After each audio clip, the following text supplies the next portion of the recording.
ಧರ್ಮಸ್ಥಳದ ಬುರುಡೆ ಪ್ರಕರಣವು ಚೆನ್ನೈನ ಬಂಧನದ ಬಳಿಕ ಎಸ್ಐಟಿ ತನಿಖೆ ಮಂದಗತಿಯಲ್ಲಿ ಸಾಗ್ತಾ ಇದೆ. ಆರಂಭದಲ್ಲಿ ಇಲ್ಲಿಯೇ ತಂಗಿದ್ದಂತಹ ಅಧಿಕಾರಿಗಳ ತಂಡ ಈಗ ಹಿರಿಯ ಅಧಿಕಾರಿಗಳು ಪ್ರಸ್ತುತ ಇಲ್ಲಿಗೆ ಆಗಮಿಸದೆ ವಾರಗಳು ಕಳೆದಿದೆ. ತನಿಖೆಯನ್ನ ಎನ್ಐಎಗೆ ವಹಿಸುವ ಸಾಧ್ಯತೆ ಇರೋದ್ರಿಂದಲೇ ವಿಚಾರಣೆ ನಿಧಾನಗೊಂಡಿದೆ ಅಂತ ಹೇಳಿ ಚರ್ಚೆ ಆಗ್ತಾ ಇದೆ. ಈ ಮಧ್ಯೆ ಸ್ವಾಮೀಜಿಗಳ ನಿಯೋಗ ಮತ್ತು ಬಿಜೆಪಿ ನಿಯೋಗ ಪ್ರತ್ಯೇಕವಾಗಿ ಕೇಂದ್ರ ಗೃಹ ಸಚಿವರಾಗಿರುವಂತಹ ಅಮಿತ್ ಶಾ ಅವರನ್ನ ಭೇಟಿಯಾಗಿ ಪ್ರಕರಣವನ್ನ ಎನ್ಐಎಗೆ ಒಪ್ಪಿಸುವಂತೆ ಆಗ್ರಹಿಸಿತ್ತು. ಕೆಲವೇ ದಿನಗಳಲ್ಲಿ ಈ ಕುರಿತು ಒಂದು ತೀರ್ಮಾನವಾಗುವಂತಹ ನಿರೀಕ್ಷೆ ಕೂಡ ಹೊಂದಲಾಗಿತ್ತು.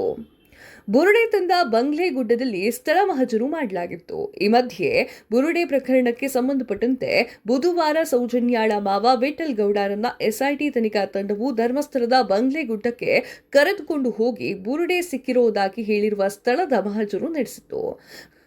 ಬಂಧನದಲ್ಲಿರುವಂತಹ ಚಿನ್ನಯ್ಯ ಆರಂಭದಲ್ಲಿ ನ್ಯಾಯಾಲಯಕ್ಕೆ ಹಾಜರುಪಡಿಸಿದ ಬುರುಡೆ ಬಂಗ್ಲೆಗುಡ್ಡೆಯಿಂದ ತಂದಿರುವುದು ಅಂತ ತಿಳಿಸಿದ್ದ. ಅದನ್ನ ನೀಡಿದ್ದು ಮಾತ್ರ ಗಿರೀಶ್ ಮಟ್ಟಣ್ಣನವರು ಅಂತ ಹೇಳಿದ್ದ. ಗಿರೀಶ್ ಮಟ್ಟಣ್ಣನವರ ವಿಚಾರಣೆ ನಡೆಸಿದಾಗ ಅದನ್ನ ತಂದುಕೊಟ್ಟಿದ್ದು ಸೌಜನ್ಯಾಳ ಮಾವ ವಿಠಲ್ ಗೌಡ ಅಂತ ತಿಳಿದಿತ್ತು.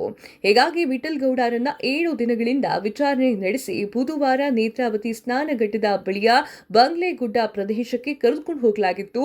ಅಲ್ಲಿ ಅವರು ಈ ಮೊದಲು ಚಿನ್ನಯ್ಯ ಗುರುತಿಸಿದ ಸ್ಥಳದ ಸಂಖ್ಯೆ 11ರಿಂದ ಮೇಲಿನ ಕಾರ್ಡ್ನಿಂದ ತಂದಿದ್ದೇನೆ ಅಂತ ಹೇಳಿ ತಿಳಿಸಿದ್ರು. ಇಲ್ಲಿ ಗುರುತು ಮಾಡಲಾಗಿದೆ.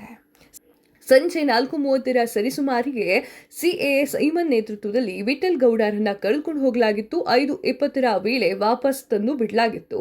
ಸದ್ಯ ಬಿಡುಗಡೆಯಾಗಿದೆ. ಹೌದು, ಕೇರಳದ ಯೂಟ್ಯೂಬರ್ ಮನಾಫ್ ಅವರನ್ನ 3 ದಿನಗಳಿಂದ ವಿಚಾರಣೆಗೆ ಒಳಪಡಿಸಲಾಗಿತ್ತು. ಒಂದು ಹಂತದ ವಿಚಾರಣೆ ಮುಗಿಸಿರುವಂತಹ ಎಸ್ಐಟಿ ಬುಧವಾರ ಅವರನ್ನ ಮನೆಗೆ ಕಳಿಸುವಂತಹ ಕೆಲಸವನ್ನು ಮಾಡಿದೆ. ಯೂಟ್ಯೂಬರ್ ಅಭಿಷೇಕ್ ಮತ್ತು ಕೇರಳದ ಮನಾಫ್ ಬುಧವಾರ ಬೆಳಿಗ್ಗೆ 11 ಗಂಟೆಗೆ ಎಸ್ಐಟಿ ಕಚೇರಿಗೆ ಹಾಜರಿದ್ರು. ಈ ನಡುವೆ ಅಭಿಷೇಕ್ನ ಮೊಬೈಲ್ ಫೋನ್, ಲ್ಯಾಪ್ಟಾಪ್ ಸಹಿತ ಚಿತ್ರೀಕರಣಕ್ಕೆ ಬಳಸಿದಂತಹ ಸಾಧನವನ್ನು ವಶಕ್ಕೆ ಪಡೆದುಕೊಳ್ಳಲಾಗಿದೆ ಅನ್ನುವಂಥದ್ದು ಗೊತ್ತಾಗಿರುವಂಥದ್ದು.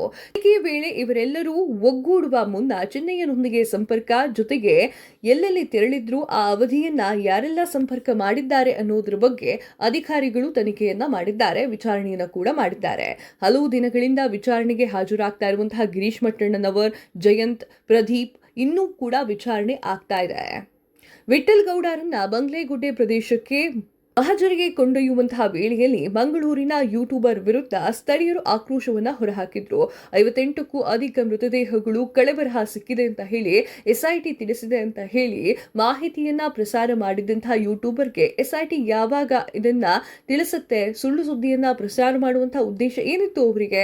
ಅವರ ವಿರುದ್ಧ ಪೊಲೀಸರು ಯಾಕೆ ಪ್ರಕರಣವನ್ನ ದಾಖಲಿಸಿಕೊಳ್ತಾ ಇಲ್ಲ ಅಂತ ಹೇಳಿ ಗ್ರಾಮಸ್ಥರು ವಾಗ್ದಾಳಿಯನ್ನ ಕೂಡ ನಡೆಸಿದ್ರು. ಇನ್ನು 2012ರಲ್ಲಿ ಆನೆಮಾವುತ ನಾರಾಯಣ ಹಾಗೂ ಸಹೋದರಿ ಯಮುನಾ ಅವರ ಕೊಲೆ ಪ್ರಕರಣಕ್ಕೆ ಸಂಬಂಧಿಸಿ ಮರು ತನಿಖೆ ನಡೆಸುವಂತೆ ಅವರ ಮಕ್ಕಳಾಗಿರುವಂತಹ ಗಣೇಶ್ ಮತ್ತು ಭಾರತಿ ಎಸ್ಐಟಿಗೆ ಬುಧವಾರ ದೂರನ್ನ ನೀಡಿದ್ದಾರೆ. ಈ ವೇಳೆ ಅವರ ಜೊತೆಗಿದ್ದಂತಹ ದಿನೇಶ್ ಗಾಣಿಗ ಎಂಬುವರು ಮಾಧ್ಯಮಕ್ಕೆ ಪ್ರತಿಕ್ರಿಯೆ ನೀಡಿದ್ದಾರೆ.